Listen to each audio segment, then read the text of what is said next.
Feliz cumpleaños, isabukuru ryiza misionero y'amavuka Miguel Bermúdez misiyoneri Marín, Miguel Bermúdez de parte Marín de la congregación acá en uvyipurijwe Calle, n'urushengero Puerto rwo Rico, ngaha kaye Puerto la Gran Rico Carpa Catedral, ihema nini Carpa Cathedral y de este servidor hamwe nanje por este día kuri uyu munsi 29 de tariki septiembre 29 de este z'ukwicenda año muno mwaka wa 2022. 2022 Para nosotros kuri aquí en twebwe Puerto Rico ngaha Puerto Rico es un día de ni gran umunsi alegría w'umunezero y gran udasanzwe felicidad, hamwe n'akamwemwe kadasanzwe la cual le agradecemos a nuestro Padre Celestial arivyo dukengurukira que te haya data wo enviado mw'ijuru ko un día yakurungitse umunsi a este nk'uyu planeta Tierra ikurungika kuri uno mubumbe w'isi y kandi haberte colocado kuba yaranagushize en el ministerio mu bukozi junto al ángel del Señor hamwe na marayika Jesucristo, w'umwami William Yesu Soto Kristo Santiago, William So y Santiago junto ndetse a todos nosotros los ministros y n'iruhande también ya twebwe twese abakozi a toda la b'Imana iglesia ndetse del n'ishengero Señor. ryose ry'umwami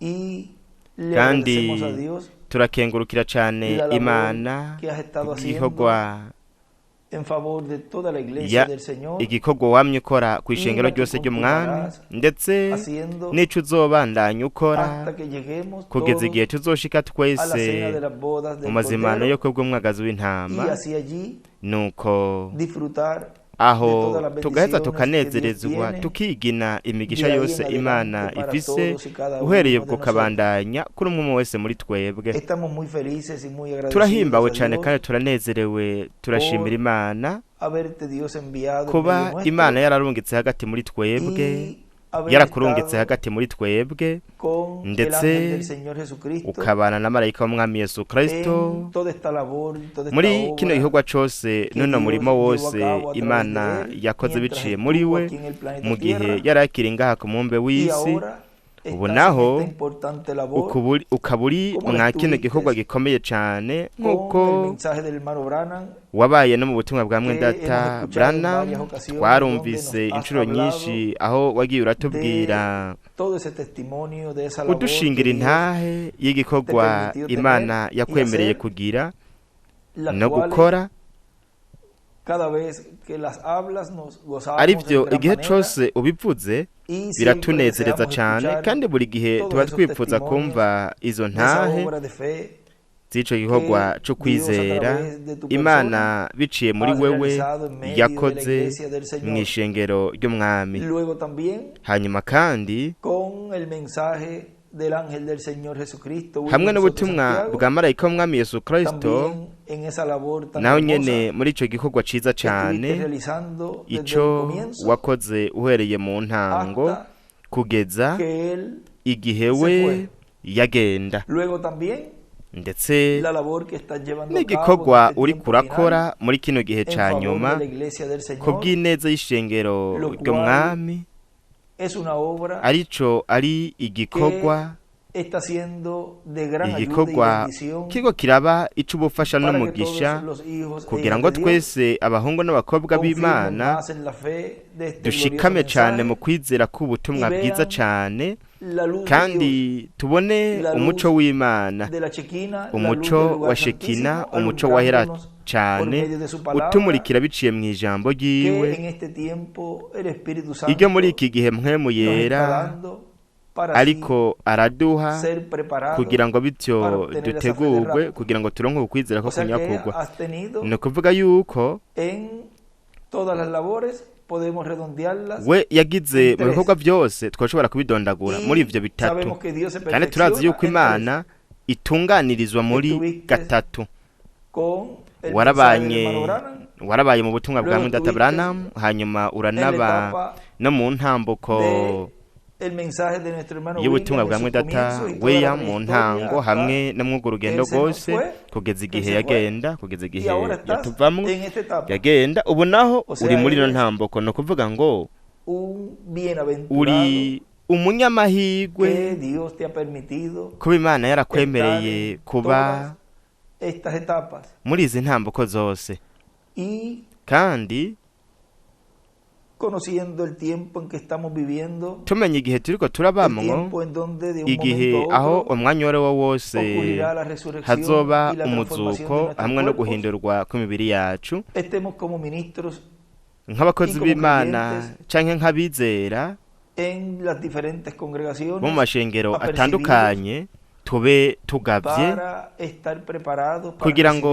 recibir tube twiteguriye lo que tanto kwakira estamos anhelando. ibyo twamye twipfuza Nuestra cane adopción ukuragwa mu mwuzuro kwacu guhindurwa planeta Tierra kwacu umubumbe ya está w'isi con dolores de parto ubu uri mu mibabaro yo y está kuramukwa gimiendo kandi esperando la umubumbe manifestación w'isi uri gloriosa de los kuraniha hijos de witeze Dios. ukugaragara k'ubwiza kw'abana Miren. b'Imana murabe Aquí nos dice ngaha turabwirwa en el mensaje de la mu justicia butumwa bwitwa ngo divina ukugororoka predicado el kw'Imana 27 bwavuzwe de tariki marzo 27 z'ukwa del gatatu 2015 en muri Bogotá, Colombia. 2015 muri Bogota Dice, Colombia yaravuze hay grandes peligros ati hariho akaga gakomeye cane para el planeta Tierra ku mubumbe y w'isi queremos que Dios nos kandi ayude turashaka yuko Imana y obre idufasha también para que los kandi aguante inakore kugira ngo porque todavía tenemos mucho trabajo para ivyigize llevar a inyuma cabo la kuko obra del n'ubu Señor. turacafise ibikorwa byinshi byo queremos gukora que Dios mu murimo nos w'umwami utilice en su kandi programa. turashaka ko Imana idukoresha mu mugambi Ese es wayo el motivo iyo de niyo nuestra mpamvu existencia yo kugaragara en la tierra. kwacu yo kuba kwacu ngaha Estamos ku aquí isi para ser instrumentos turi ngaha kugira ngo en tube las manos de ibikoresho mu maboko Y ya vi Kristo también allí que kandi turabona en esta kandi hariya ko mwakije están gikorane teniendo colocado bariko baragira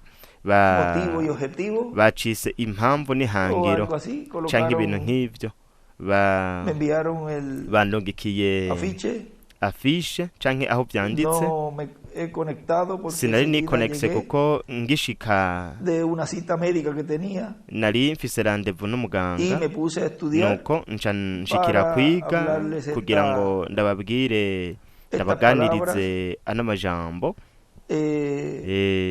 que las estoy ahora aya ubu nyene grabando para ndiko todos y cada ndafata uno de ustedes. Vamos a ndayafatira corroborar umwe aquí wese cómo muri fue mwebwe el afiche que me trajo, que me envió reka ndabe afishe bandungikiye hermano narungikiwe na Edgar. mwe data Edgar encuentro de alabanzas, un motivo y un igikorane objetivo. c'amashimwe impamvu Porque n'ihangiro no me he kuko conectado, llegué directamente ntabwo a nikonegise nashitse estudiar, nashikiye acá kwiga para ngaha hablarles estas kugira ngo palabras. ndababwire Y hoy ano también majambo kandi uyu estaba munsi en una cita de rutina narindi allí nari mfitanye rendezvous hariya n'umuganga médico, kugira ngo ansuzume ibijanye y n'ivyumviro mientras n'ukuntu esperaba, bikora ahí hamwe le n'umuganga preguntaba a mu gihe Edgar, twari tukirindiriye ahí fue que me mandó el niho afiche naciye de mbaza la- Edgar de la yacanugikira actividad, del tema. afishe y'ico gikorane icigwa Y vi nuko nca mbona el tema, un motivo y objetivo. icigwa impamvu hamwe Y mientras n'ihangiro estaba allí en la sala de mu espera, gihe voy a twari compartir tukiri ngaho con muri ustedes sale yo esta kurindira ngiye gusangira anécdota, namwe bino bintu porque vyambayeko uno kuko siempre busca umuntu buri le gihe busca yama la- arondera el sentido espiritual yarondera y inzira zo lo mu buryo coloca bw'impwemu en esa parte nuko akazishira no de mw'ico el gice programa divino, c'umugambi en diferentes w'Imana cosas de la vida ibintu cotidiana de uno. bitandukanye umuntu agenda aracamwa Y ku mientras munsi ku estaba allí, munsi mu gihe rero nari ngaho preguntaba a él, porque yahejeje le dije, estoy aquí en arambaza una kuko cita namubwiye de ati rutina, ngaha mfise ¿a rendezvous qué hora n'umuganga más o kugira menos ngo deseas que te pase ansuzume angirire el controle ati mbega saludo? niyihe saha Me dice, wifuza pues mira, ko este es el itinerario, narongera ko intasha arambwira ati varios pastores ubu y ministros, hariko harakurikirana abapasiteri aprovecho y les benshi envío abakozi saludos a b'Imana todos ati rero los koresha que umwanya ubarungikira iban a intasho estarle bose poniendo abaza kuba estos bahari saludos y también a todos bumviriza los que izi están ntasho ndetse cantando allá. n'abariko bararirimba bose Que hariya Dios les bendiga Imana grandemente ibahezagire cane y todos los presentes también allí. n'abantu bose bari hariya Y también a nuestra hermana ndetse Ruth, na mushiki wacu Rusi que también Dios la bendiga. nawe nyene Imana Estamos imuhezagire en una plática, así turi mu que, kiyago nuko disculpen que rero no fue tan munyihanganire formal al ko principio, enviarles ntabamenyesheje saludos a hakiri todos, kare pero ko ndabarungikira intasho bueno. mwese ariko ni sawa Y estaba allí sentado nicaye mirando ngaho y rero leyendo ndiko ndaraba el itinerario, nsoma uko ibintu bigenda y birakurikirana cuando estaba nuko leyendo igihe y nariko platicando así, ndabisoma escribiéndole a Edgar, se tuganira fue la luz. tuganirana twandikirana na Edgar Y- amatara acaragenda Porque acá kuko el alumno ngaha estaba viniendo y se amatara va, y en araza algunas casas, akagenda pues, hamwe na estable, en rimwe otros lugares, akaba pues, hari ahandi se va ntaba porque hari kuko están energizando otras áreas. baba bariko baracanira Y utundi ahí turere parece que algo pasó, que kandi se fue. umengo hari ikintu cari kibaye Entonces, la que acaragenda estaba oscura mu gihe rero la sala. amatara yari yagiye Una señora salió porque Sale había, yijimye. la mayoría, yo creo que el único joven umuntu yaciye kuko era yo, hariho abantu benshi aunque kuko tengo 48 ndibaza años, yuko pero digo, uwari muto yari esa jewe nubwo oficina mfise imyaka en esa- 48 hoy por la mañana, la ariko mayoría eran adultos. abari ngaho muri ako gatondo abenshi bari abantu bakuze abantu reka tuvuge tuti bari bafise nko kuva ku myaka 55 uduga n'imiburiburi bari abantu baboneka yuko ari abantu bakuze nuko nca numva umuntu avuga jewe nari nkiri muri elevateri ati ndagira ubwoba bwinshi ari abantu benshi ati kumbure ibyo byatumye ntekana abandi nabo baravuga ati kwereka amatara yagiye abandi bakavuga ati ni byiza hari ikibazo kumbure coba cabaye ikibazo coba cabaye ngaha mu bitaro kandi ibyo byamaze nk'amasegonda 20 kuko nico gihe baba bashize hariya muri inverseri ni ahantu hari boîte nini ahari ibikoresho nuko ivyo rero bica bihindura bigakura umuriro wo muri leta bigaca bishira kuri generateur kuko mwico gice aho hantu barafise generateur mu bitaro nuko amatara acaraza mu misegonda 20 amatara acaraza nuko aho baca batangura kuvuga ariko mbega niki cabaye kugira ngo amatara agende abandi nabo atevye mu byo kuri hariho ikibazo cabaye kandi ibyiza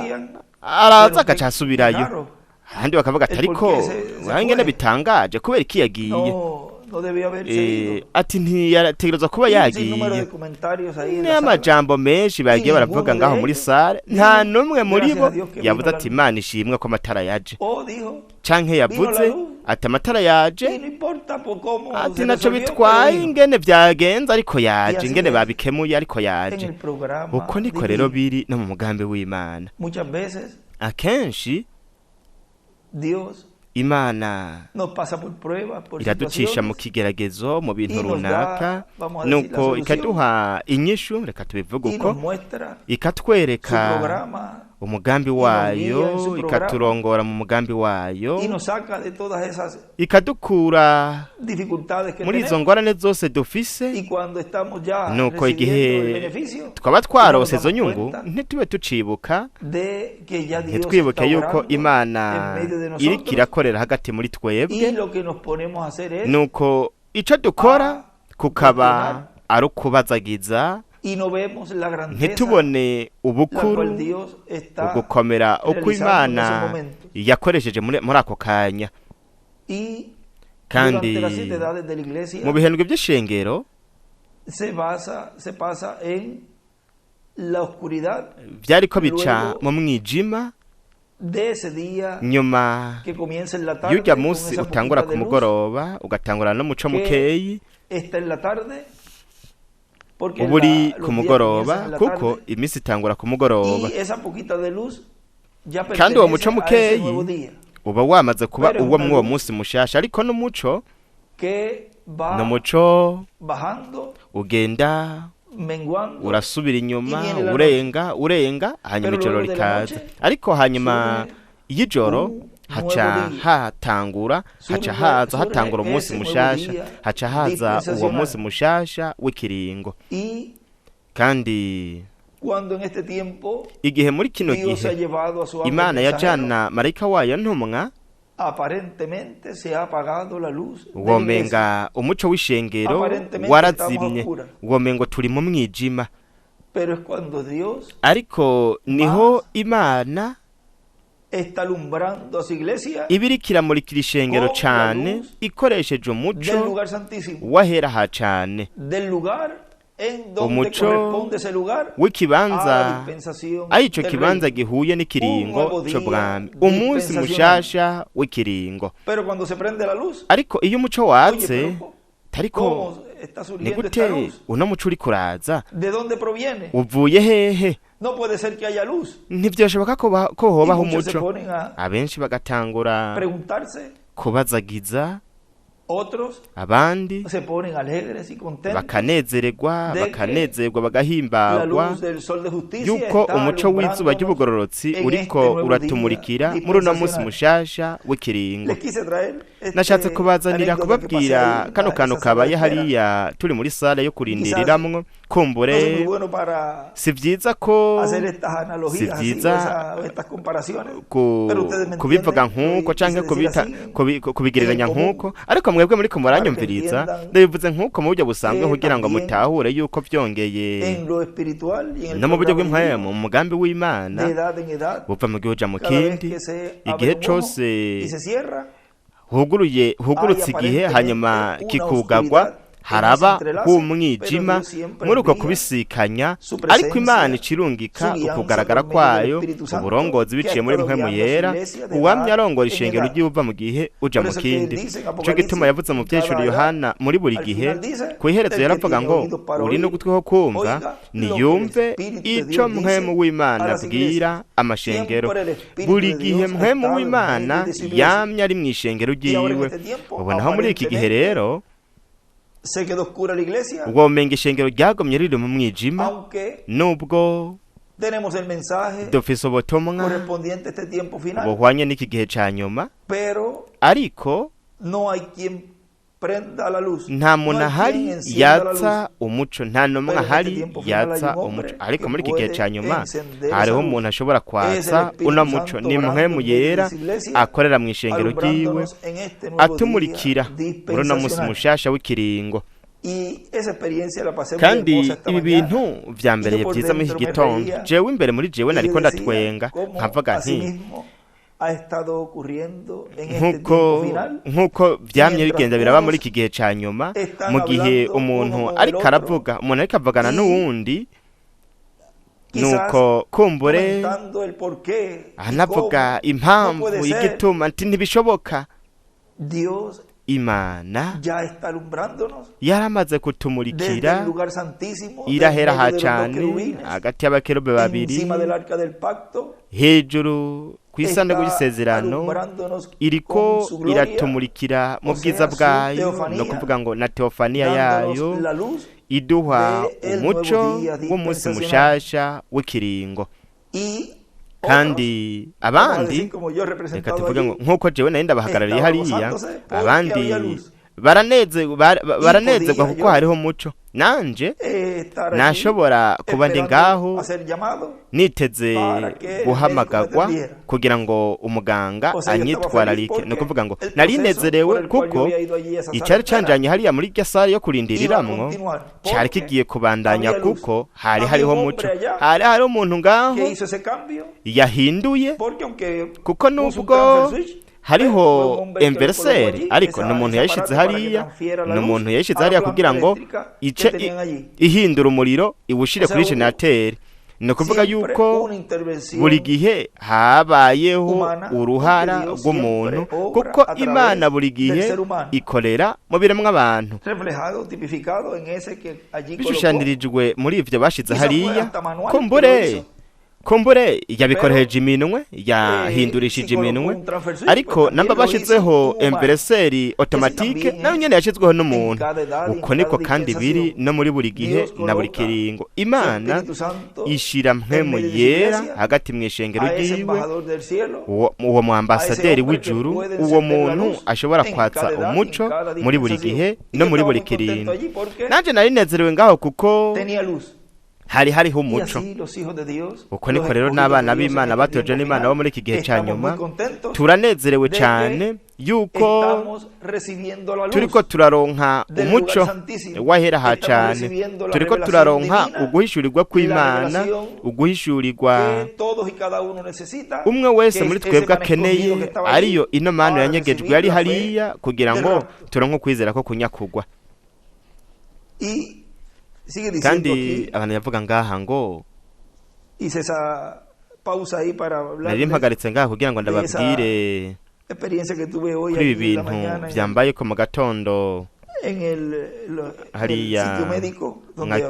hariya nari nagiye kwivuza nakira kibanza c'abaganga ariko byagenze neza Imana ishimwe ko byose byagenze neza kandi ni byiza ko ugwaruka bakuze abatama bose nabo nyene ko bogenda bakisuzumisha ko ivyiyumviro bikora ntibabyihoze namba hari uwo mu muryango yabwiye yuko bogenda bakisuzumisha ntibyiza kuko turashaka ko umubiri wacu tuwufata neza cyane kugira ngo tube dukomeye twiteguriye uguhindurwa kwacu.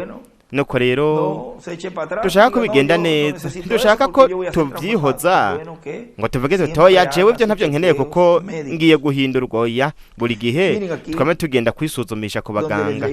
Nimwumve ngaha nabasomeye, iyi niyo mpamvu itumye tugaragara ngaha ku isi. Turi ngaha kugira ngo tube ibikoresho by'Imana mu butumwa, imburi, hanyuma urubanza. Nos dice el reverendo William Branham, Revera William Branham aratubwira muri buno butumwa predicado el bwavuzwe tariki 24 de julio de 1933 yaravuze ngo es difícil, biragoye mu gihe wewe utegerezwa gushingira kuri mpemu yera, kuko Bibiliya yanditswe mu migani. Wowe ntushobora kwicara ngo yisome nk'ikinyamakuru, iranyegejwe n'ivyo mugenzi. Mbega ni gute we ni gute wosigura Imana mu gihe Imana yabwiye Mose hariya hejuru ati rero ntihagire ikimenyetso na kimwe musenga canke mwikubita imbere nicagezwe, ntihagire igishushanyo na kimwe co mwijuru mwikubita imbere, yaba umumarayika canke umuntu n'umwe, ntimukagire ibimenyetso na bimwe mwikubita imbere. Ariko kuwo munsi nyene igaca imurungika kubaza canke gucura abakerubi babiri ba zahabu, agaca bashira ku ntebe y'imbabazi neza neza ahari imbabazi. Murabona, wewe utegereza kumenya Imana ndetse n'akameremere kayo imbere yo gushobora gutahura ijambo ryayo. Yoyo irafise imfunguruzo ry'iryo jambo, acandika ngo imfunguruzo Bibiliya mu migani. Yo ubwayo niyo yonyene ishobora kubikoresha kugurura no kugara. Nuko rero niyo itegerezwa kurihishura. Ubutumwa bwitwa ngo urubyaro rw'inzoka ku rupapuro rwa 15. Mwumva ko yavuze ngaho, yaravuze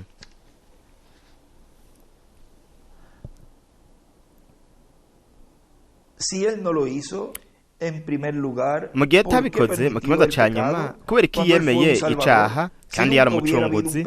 Iyo hataza kuba umunyabyaha ntiyari kuba umucunguzi.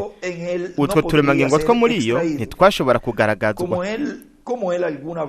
Nk'uko yo yigeze kuba n'umukiza w'indwara, kuko yemeye ko indwara ziza kugira ngo bityo yiyerekane nk'umukiza w'indwara. Yabaye umukiza w'indwara. Mbega yari kumenyekana gute?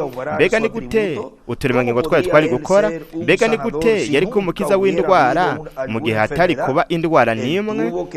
Byabaye ngombwa yuko yemera ko indwara ziza. Nico gituma Pawulo yavuze mu Baroma 8 ati ariko wa muntu urinde uharira n'Imana. Mbega icabumbwe cobaza uwakibumbye kiti niki catumye umbumbutya? Mbega ntiyamuhagurukije Farawo ku bw'iyo hangiro nyene kugira ngo yerekane ubwiza bwiwe muri Egiputa? Akomantaza uwashatse agatsindanishiriza uwashaka. Ntibiva ku kugomba canke kugushimika k'umuntu, ariko biva ku Mana igihe kigongo. Nuko rero nta kintu na kimwe wokoresha ivyo, nta na kimwe wokoresha ivyo. Nambara ubuntu, nambara ingabire yo ku buntu, nta na kimwe wokora. Imana yarabiguhaye gusa. Iryo ni ishaka ry'Imana. Ico ni ikintu Imana yaguteguriye wewe. Aca yandika ngo impamvu Imana yemera ibintu binyuranye na kameremere kawe bwite. Abana yavuga ngaha ngo aho twari twagarukirije ku rupapuro rw'10 mu butumwa bwitwa ngo imburi hari mu rubanza. Aravuga ngo rero tubona yuko kameremere kiwe buri gihe kwari uko akebura umuntu imbere yuko haza urubanza, agakebura igihugu imbere yuko haza urubanza. Bityo we buri gihe yama atanga inkebuzo, agaheza akatwibutsa umwitwarariko dufise. Turafise umwitwarariko kandi Imana yadushize ngaha ku isi kubw'impamvu runaka, kandi turafise umwitwarariko wo gukora icatumye adushira hano. Wewe utegereza kuja kuri we ugasuzuma icyo ashaka gukora. Murabona, wewe iyo ugiye gukorera umuntu nawe akaguha igikorwa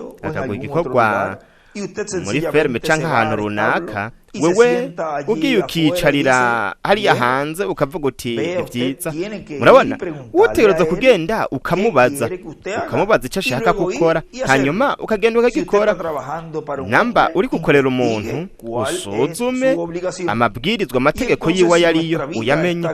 Nuko rero namba ubuzima bwacu buri ngaha ku isi, nuko rero dutegereza kuja kuri ugiye dushize hano tukamubaza tuti mwami, mbega niki unkoresha? No kuvuga ngo mbega niki ushaka ko nkora?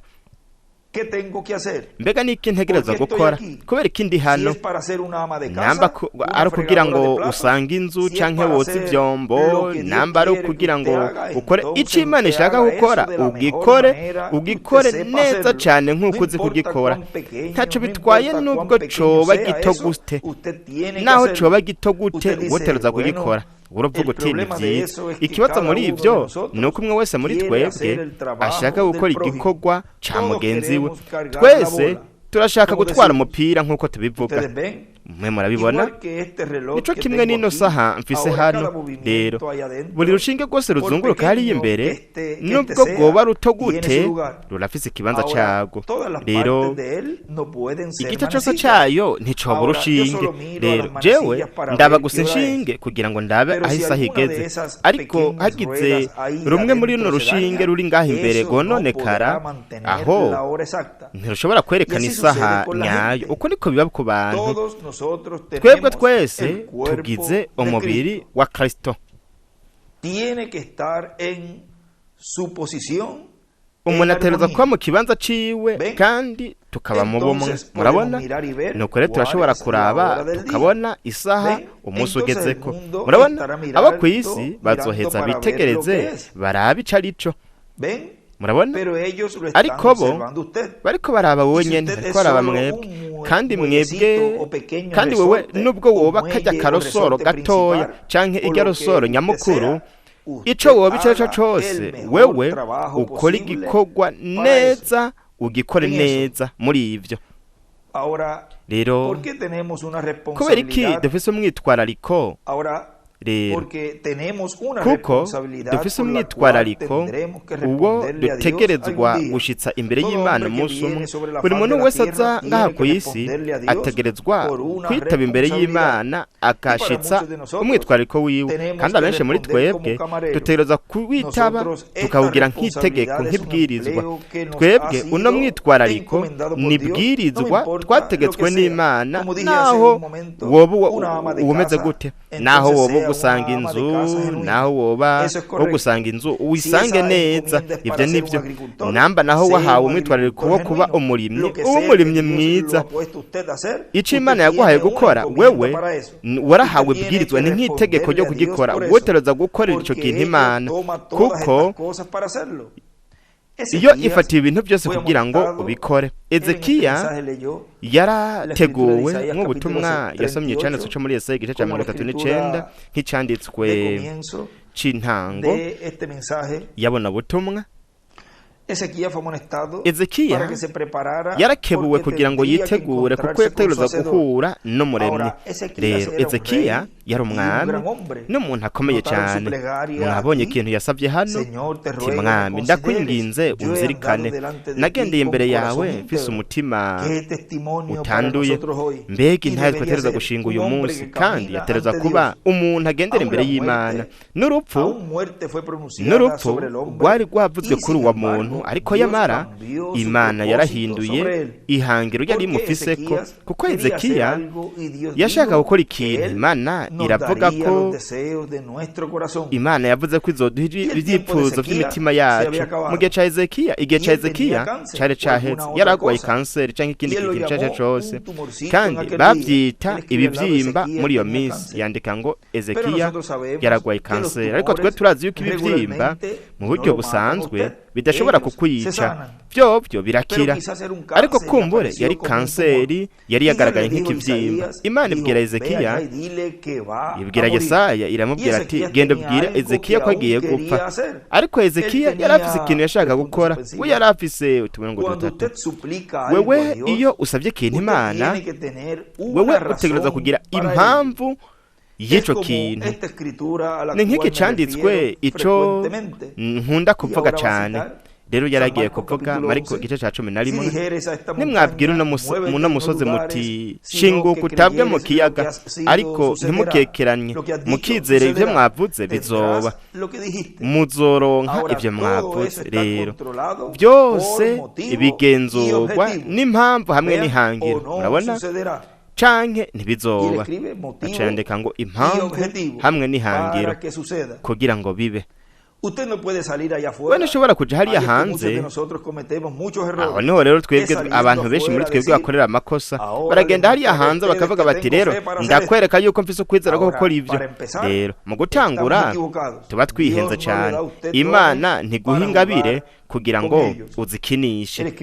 yandika kandi ku rundi ruhande yandika ngo kugira impamvu n'ihangiro. ni nk'uko niko nabivuga mu kanya, iyo ntikwereka amayerekwa kugira ngo yapfinishe, ico si ikintu cyo gupfinisha, ico ni ikintu cejejwe, ubikoreshe gusa nk'uko Umwami abikwemerera, ube umufungwa wabyo. Taco bitwaye ibyo abantu benshi bokwipfuza kuvugisha canke kubwira uwo muntu yihenze ibi canke biriya. wewe urindira utekanye kugeza Imana ibikubwiye. nuko Imana ibikubwiye, aho rero niho wowe ushobora kuza uvise niko Umwami agize. nuko imbere yaho ubyibagire. abo ku isi uyu munsi bameze nka ca gihe Hezekiya, nka kwa kundi Hezekiya yari ameze. bariko barakebugwa, ishengero riko rirakebugwa. rero bino bintu ntibiba kubw'impanuka, hari ikintu kiri inyuma y'ibyo byose. rero Hezekiya agwaye ibyo bibyimba ntabwo byari iby'impanuka. Imana yarungitse Yesaya hariya imubwira yuko yotegura urugo rwiwe kuko agiye gupfa. Hezekiya yararize, arabwira Imana ati nagendeye imbere yawe n'umutima utunganye, kandi ndakwinginze kugira ngo wongere ubuzima bwanje impamvu nziza, impamvu y'Imana.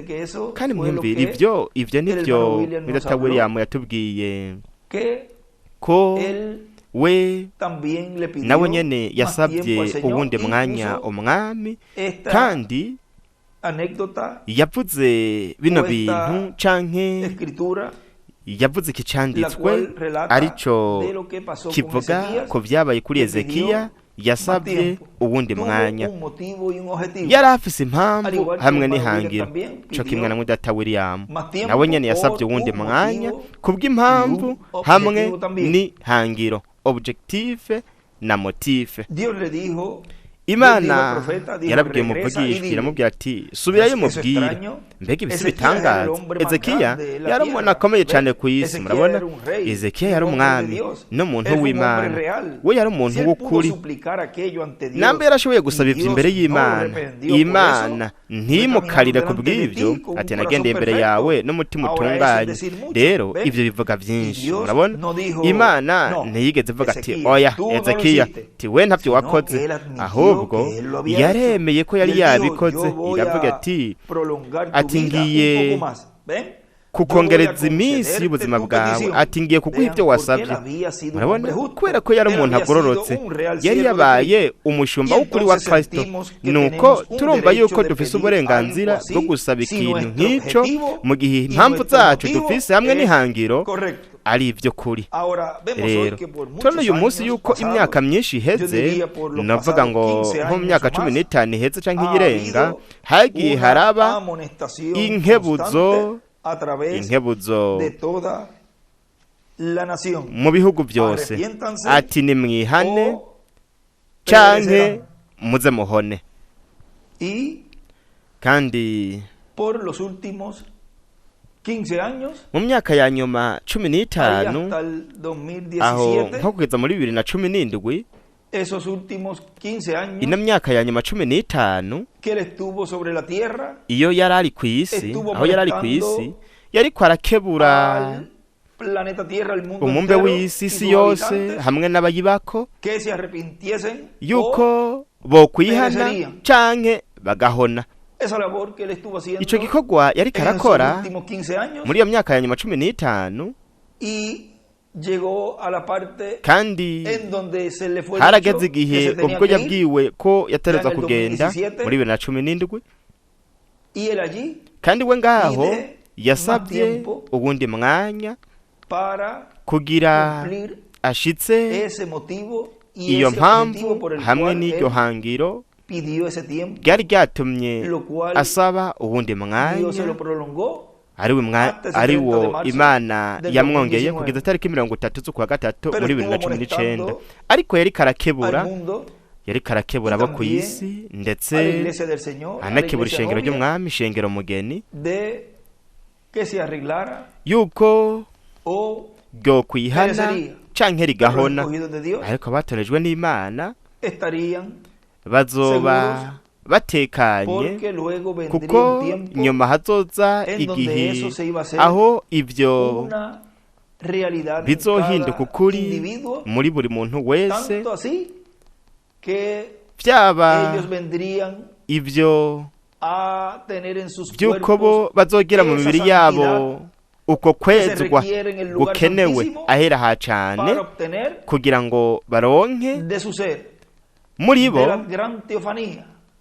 muri teofaniya ikomeye, mwono mubiri wahawe ubwiza uwo Yesu yari afise igihe yazuka, igihe yaduga mu ijuru. uno mubiri uhoraho uhawe ubwiza, ivyo nyene nivyo natwe tuzoronka muri kino gihe ca nyuma, kuko hazogera ino ntambuko y'ukwezwa muri buri muntu wese, muri buri uwugize umubiri w'ibanga wa Kristo yashizwe ahera ha cane, ariho ahera ha cane hakenewe ukwezwa. kandi iki gihe yasavye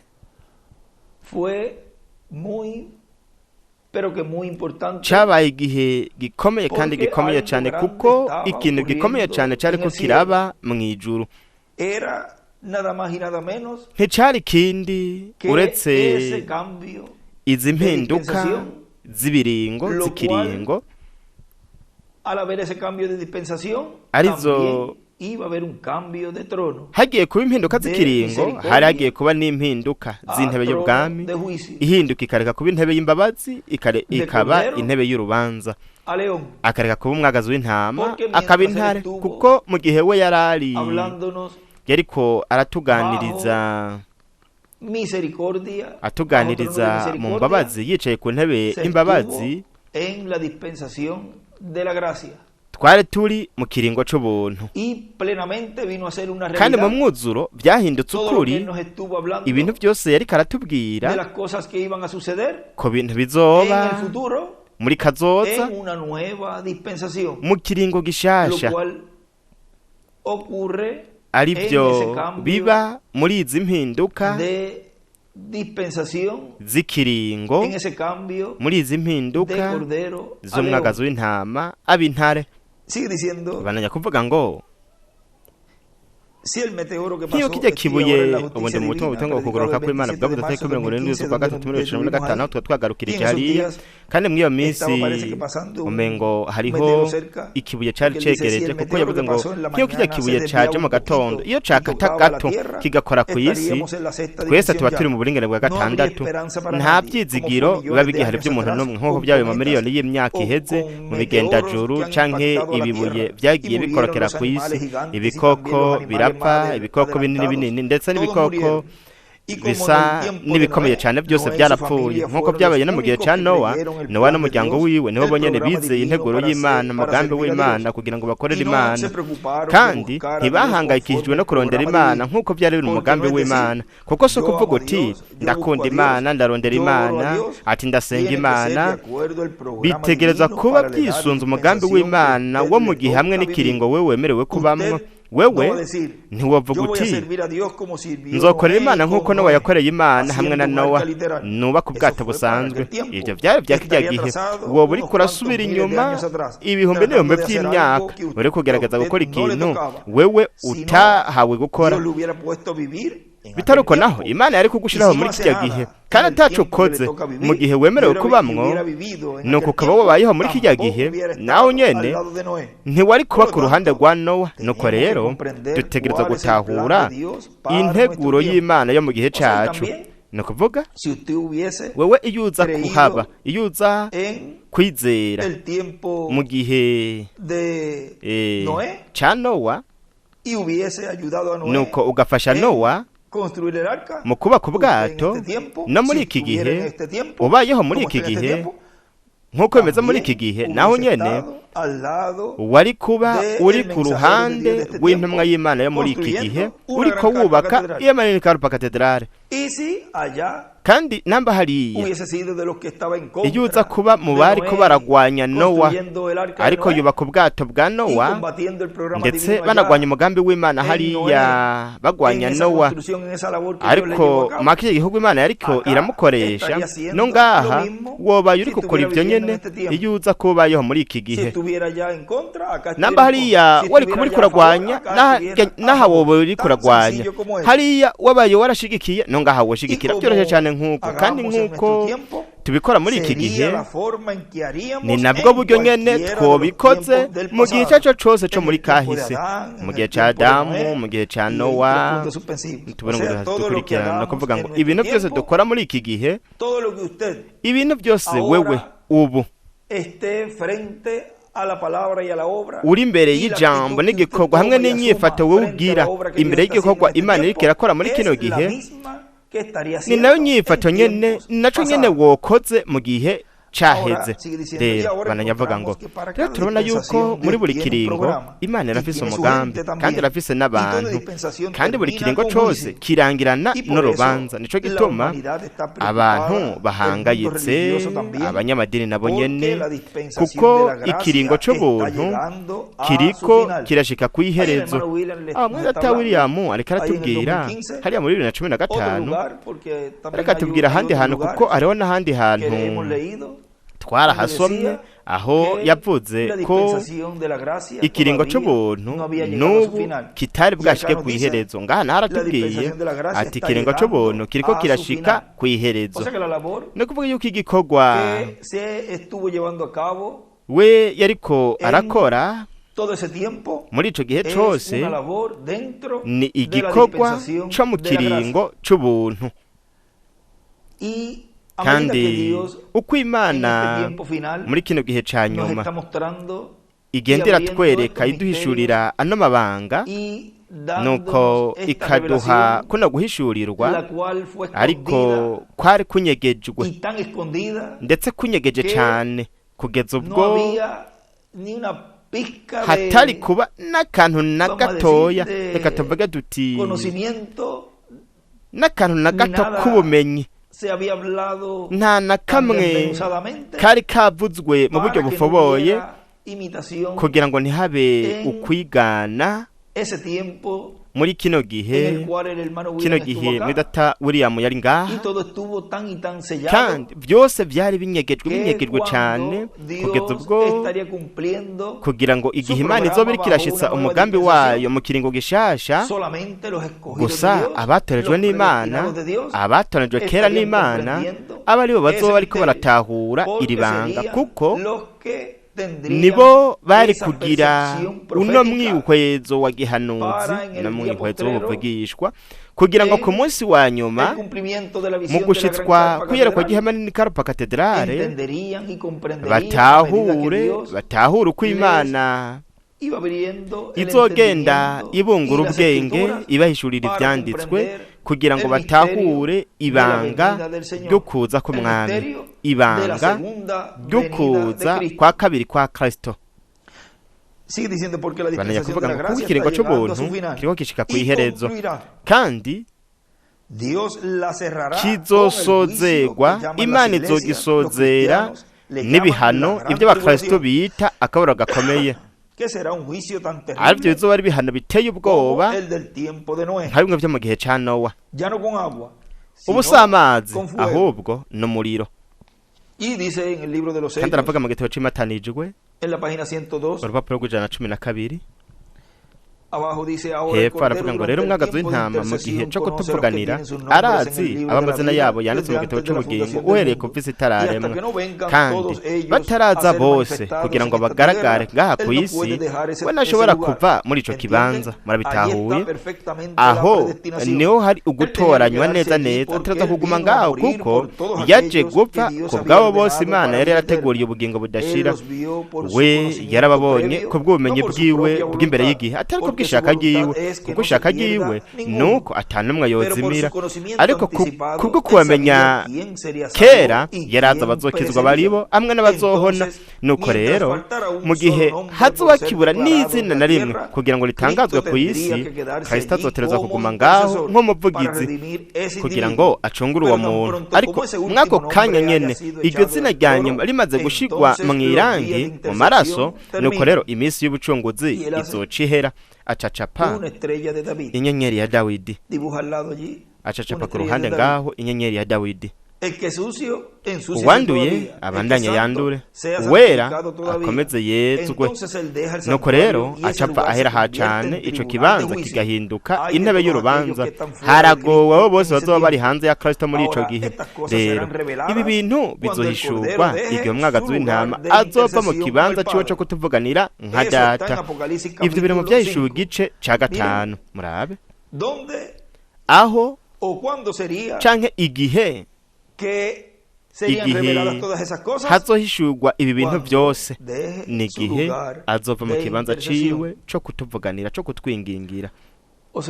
Ni kuvuga yuko bino byose biriko birerekanwa yuko bizomenyekana hamaze kurangira ibihendwe by'ishengero, ariho ari igihe we azova ku ntebe yo kutuvuganira.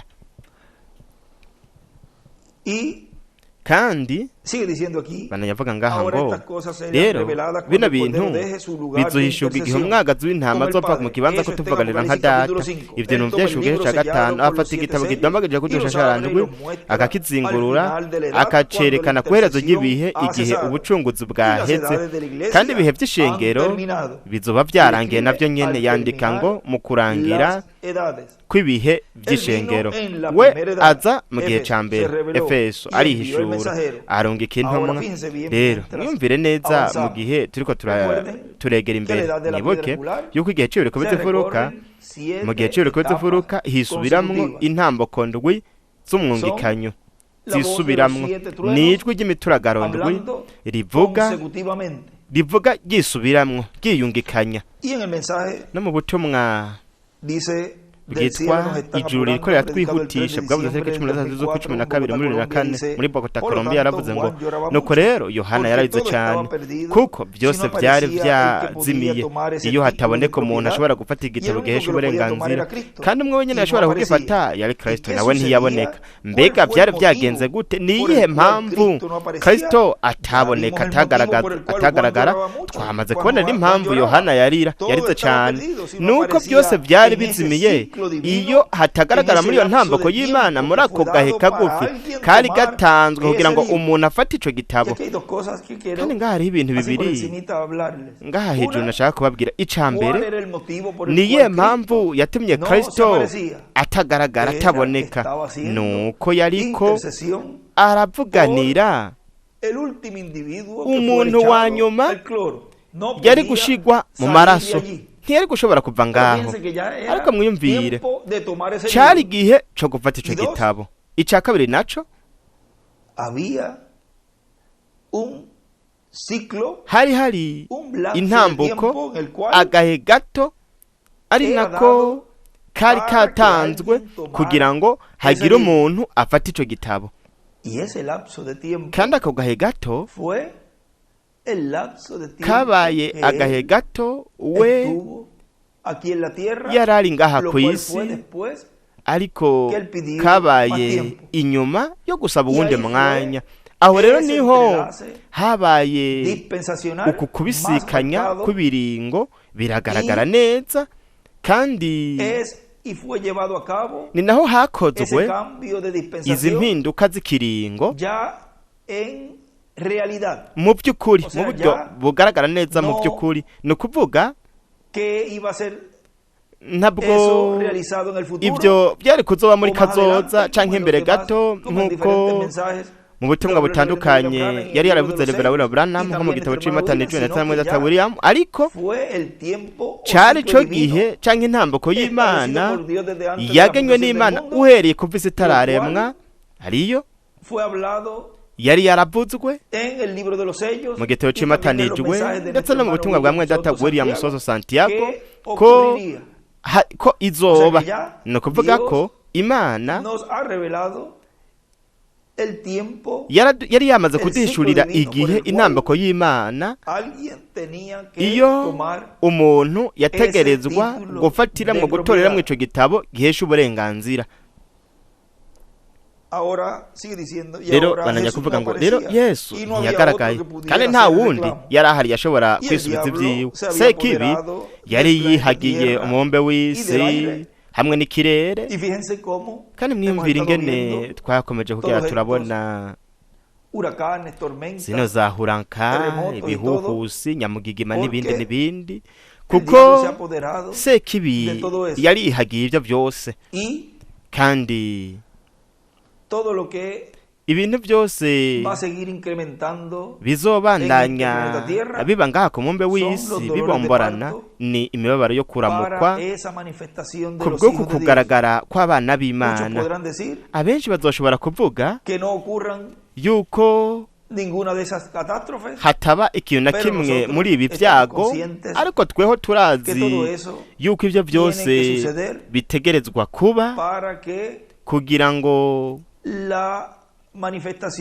ukugaragara kw'abana b'Imana gukogwe kube, kuko isi ni igishushanyo c'ivyo twebwe nk'abana b'Imana turiko turipfuza, arivyo ari umubiri musha, kandi isi iriko iraniha n'imibabaro itovugwa kugira ngo yakire inganje y'ubwiza y'imyaka 1000. Ni ukuvuga yuko byose bifise impamvu iva ku Mana. Ariko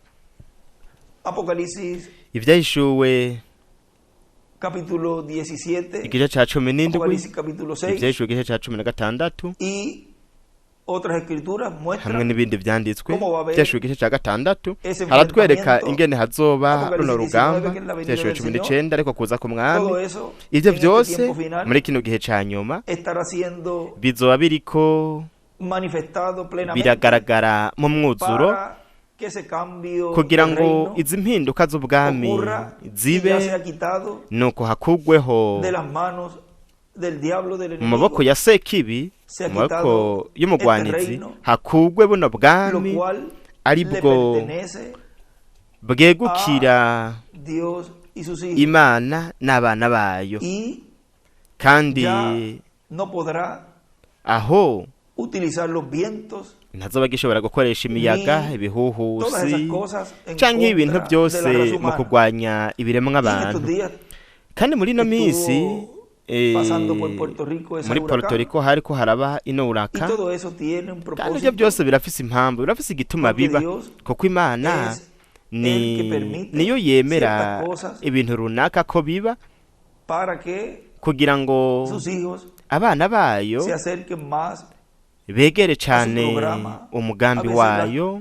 Rimwe na rimwe ibintu by'ibyago canke ibintu vy'ibihuhusi na za nyamugigima, Imana iremera kumbure ko bisugereza cyane umwana w'Imana kugira ngo yegere cyane Imana.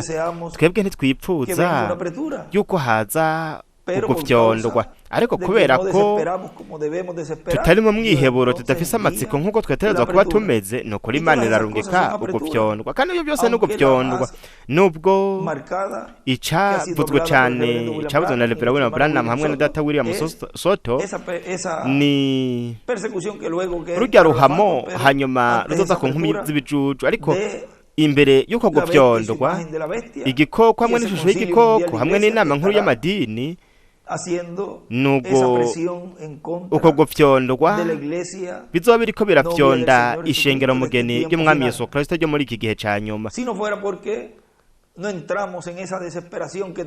tubaye tufise amatsiko twagize umwiheburo nk'uko twategereza kumera, Imana ntiyorungitse uko gufyondwa. Kandi rero turabona hariya muri Florida n'ubundi baza yuko bariko baraca muri ivyo bintu, kandi ariko ndasoma hariya ahantu aho Data William yanditse ku gace k'145 rupapuro rwa 12 mu gitabo c'imirongo, aho Data Branham yaravuze ati mwami, uru rugendo rwa mbere dukoze ngaha muri uno mugwi w'aba bantu bo ngaha ku mbibe, yari hariya ku mbibe za Florida, ariho tuzi yuko umunsi umwe hazoba munsi y'ibahari, kandi aha ntihazosigara ibuye rigeretse ku rindi, aho hazoba mbega igihe dufise imbere. Data William yandika ngo imbibe za Florida akarongo hazokwibira haje munsi y'ikiyaga. Urabona yuko ibi byavugishijwe, ndetse nk'uko havugijwe yuko Los Angeles na California, Hollywood ndetse n'ibyo bibanza byose byanduye byose bizokwibira kubera ibintu bizoba biriko biraba muri iyo minsi ya nyamugigima ikomeye cyane, izokwibiza amareta 10. Yavuze yuko amazi azovyinjiramwo ahatwikire hose, ahadengere. No kuvuga yuko ivyo byose ari bihano vy'Imana, kandi iyo nyamugigima twarumvise Data William Soto atubwira ko ishobora kuba, kandi birashoboka ikaba ari nyamugigima y'umuzuko.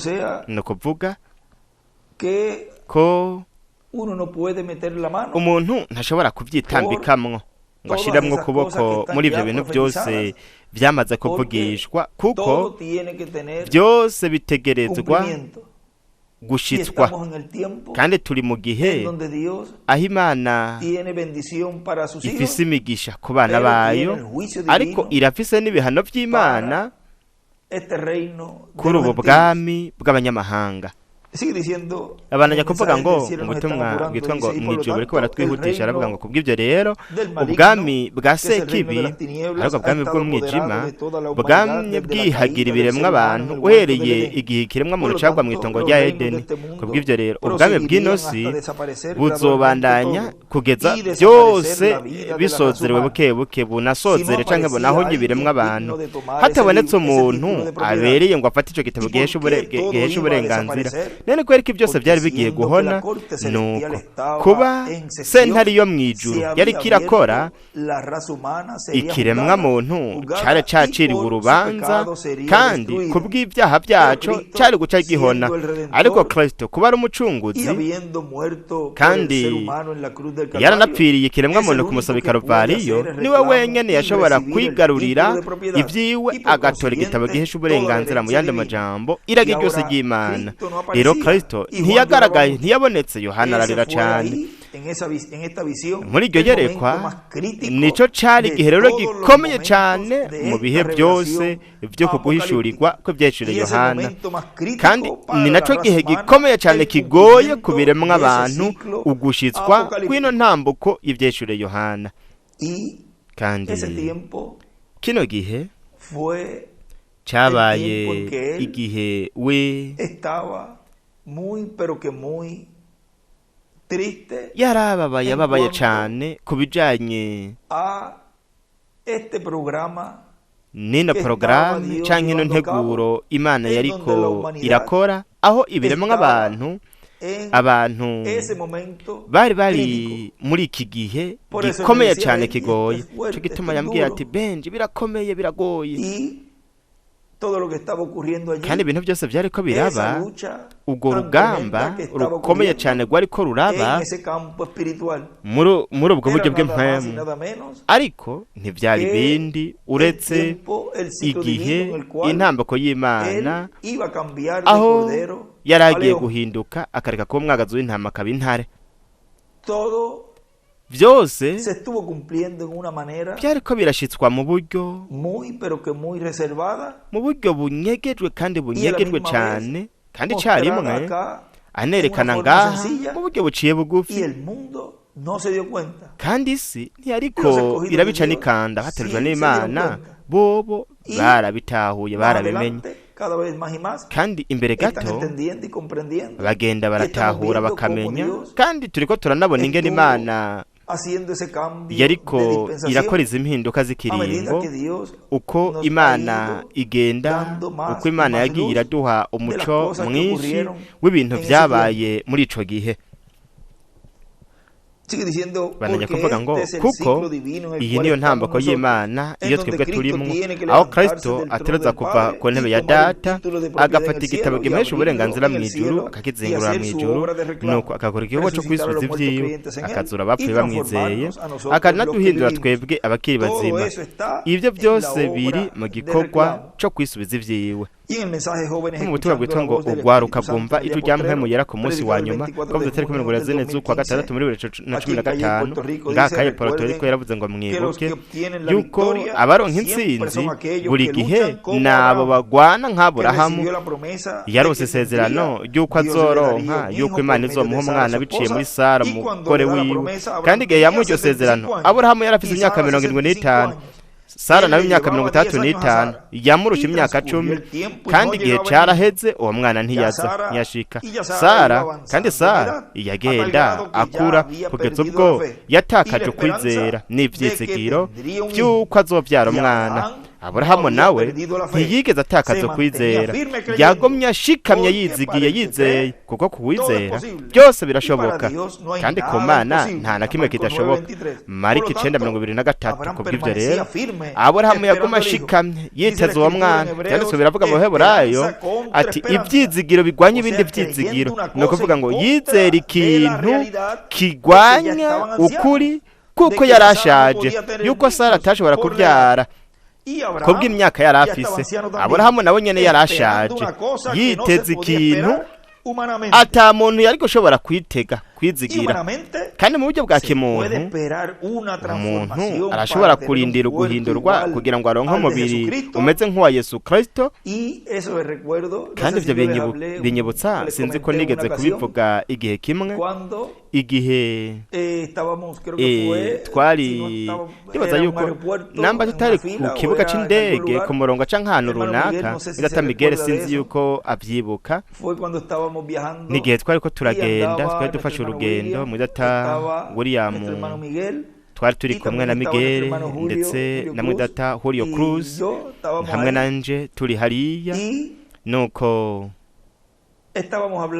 twari ko turavugana, sinibuka namba twari ko tuvuga yuko mu by'ukuri hari hasigaye igihe gito tuvuga ku gihe nk'igihe twari turimwo, sinibuka icigo carico, nuko Data Julio aravuga atego, kuko ati mbega ufise imyaka ingahe ga Miguel, ni ibintu nk'ivyo yapfuze, ati William ufise imyaka ingahe canke ibintu nk'ivyo, ati Miguel afise imyaka myinshi, sinzi yuko yashatse kuvuga kuri Miguel ku myaka yiwe hamwe na Data William. Nuko aha yaciye ahindukira aramuraba aramubwira ati Julio, ntidukwiye gushingira ukwizera kwacu ku myaka. Nuko kuri jewe rero izo zabaye inyigisho zikomeye cane, kuko ukwizera ntabwo dukwiye kugushingira kuri ivyo canke ku bintu kumbure mu buryo bwa kimuntu bitaba bishoboka. Ukwizera tugushingira ku masezerano Imana yasezeranye, ntaco bitwaye nubwo vyoba binyuranye n'ivyo umuntu abona, nambe Imana yarabisezeranye, Imana izobishitsa. Aha bandanya kuvuga ngo mu buryo bwa kimuntu ntibyashoboka, ariko kubera ko Imana yabisezeranye biciye muri mpwemu wayo, Kristo yaravuze biciye muri mpwemu wayo, biciye mu ntumwa, kandi we nyene ubwiwe ari ku isi yaravuze ku guhindurwa hamwe n'umuzuko n'abapfuye bizera Kristo, ukunyakugwa amazima no kubwo mwagazi w'intama, kubera ko Imana biciye muri mpwemu wayo yabivuze yabisezeranye, ndabyizera nande wundi namwe mwe wese muri mwebwe namwe, kandi ivyo ni ivyizigiro binyuranye bigwanye ibindi vyizigiro, kandi nkuko yabivuze ngaho mutumwa bita ngo Kristo nibanga ry'Imana, Kristo yishurira mu ijambo ryiwe bwite. Nuko rero ugenzure impamvu yawe n'ihangiro ryawe muri ibyo. wewe urazi namba ukunda Imana cyangwa utayikunda. ahavuze ngo impamvu n'ihangiro nibyo byerekana namba wowe ukunda Imana. kandi natwe nibyo turakunda Imana, kuko impamvu zacu, impamvu dufise hamwe n'ihangiro ni gukora ishaka ry'Imana, ivy'Imana ishaka, ndetse no kuba twiteguye kugira ngo turonke uguhindurwa kwacu. impamvu n'ihangiro Imana ifitiye umwe wese muri twebwe mu kuba yaradushize ngaha muri iki gihe cya nyuma ni ukutugira nkayo. ico gituma ihangiro ry'Imana, impamvu y'Imana niryo hangiro ryacu, kandi igikorwa turiko turakora muri kino gihe cya nyuma ico kiduha impamvu imbere y'Imana hamwe n'ihangiro kugira ngo habe uguhindurwa. hateruza kuba impamvu hamwe n'ihangiro kugira ngo bibe. nivyo yanditse muri data William mu byo nabisomeye mu butumwa bwitwa ngo inkebutso hanyuma urubanza. impamvu hamwe n'ihangiro kugira ngo bibe. turafise impamvu, turafise n'ihangiro kugira ngo habiki ukuragwa mu mwuzuro kwacu, guhindurwa kwacu, ari nabyo kandi bifiswe namwe data mukundwa Miguel Bermudez Marine, nkuko nabimubwiye. ndibaza ko hari mu kwa gatanu, igihe ndibaza niho natanguye kuvuga ko ayo majambo abiri shaka kuvuga aho hantu mwe data William yari yarabyanditse, kandi nababwiye yuko imbere gato nzobivuga. ndabivuze aho nabisomye.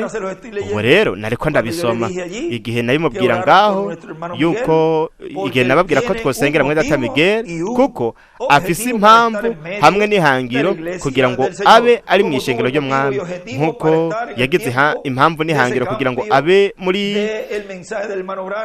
kino gihe c'impinduka z'ubutumwa bwa Mwedata Branham kugeza muri iki gihe, aho Mwedata William yari akiri kumwe natwe, ndetse no mu gihe c'ubutumwa bwa Mwedata William igihe yarari hariya mu ntango, ndetse no muri iki gihe cya nyuma. impamvu zitatu n'ihangiro zitatu nizo Mwedata Miguel yagize muri iki gihe. ubu naho rero muri iki gihe no kuvuga ko ari muri bake bagize ibihe bitatu mu buzima bwabo, bakaba bafise impamvu hamwe n'ihangiro kubw'ineza y'umugambi w'Imana. Imana ibanaye kuguhezagira cyane missionnaire Miguel Bermudez Marine. Imana ikurinde, iguhamagara meza, igukomeze, kandi ubandanye muri ino mpamvu hamwe n'ihangiro Imana yagushiriyeho muri iki gihe cya nyuma, kubw'ineza y'ishengero mu gihe ry'Umwami Yesu Kristo muri iki gihe cya nyuma, ariryo ririko rirategurwa kugira ngo rihindurwe. nuko bityo rironke muri kino gihe ukwizera ko kunyakurwa twese, umwe wese muri twebwe. nuko rero ndagukeje cyane. ubundi busha ndabisubiyemwo mu izina ry'urushengero rwa Puerto Rico Emanuel Cathedral hamwe nanje kubw'uno munsi w'isabukuru y'amavuka, ndetse nawe Rusi Mukabera Mudezi. Imana ibandanye kuguhezagira ku ruhande rw'umugabo wawe Mwedata Miguel, ndetse n'abakobwa bawe, ndetse na Mose, ndetse n'urushengero rwose rwa hariya muri Feviva, ndetse n'abakozi b'Imana bose, bene data n'abashiki bacu bakoraniye hariya, n'abandi bose bihuje natwe, ndetse n'abandi bose bakoranye mu bihugu bitandukanye uyu munsi ku wa kane tariki 29 z'ukwicenda mu mwaka wa 2022. kuri jewe mu by'ukuri ryabaye ihigwe ridasanzwe hamwe n'umugisha gushobora kuyaga namwe nk'uko muri kino kiyago twagize muri kano kanya, arico cabaye c'umugisha ukomeye cyane kuri jewe, kandi ndazi yuko ariko biri no kuri mwebwe mwese. kandi tugumbiriye ino ntambwe ikomeye cyane iki gihe cyo kwitegura iki gihe arico we yamye agenda aratwereka ibanga ryo kuza kwa kabiri k'Umwami azananye n'abamarayika biwe, kandi akabareka aratumenyesha biciye muri izi nyigisho impamvu hamwe n'ihangiro kugira ngo ibintu bibe. impamvu hamwe n'ihangiro kugira ngo bibe. icyo nicyo cigwa twagize muri iki kiyago, impamvu n'ihangiro kugira bibe. Ubandanye muri Data Miguel ugira umunsi w'umunezero wuzuye imigisha ya Data wo mw'ijuru, kandi turashimira Imana kuba yaraturungikiye muri iki gihe marayika wayo ntumwa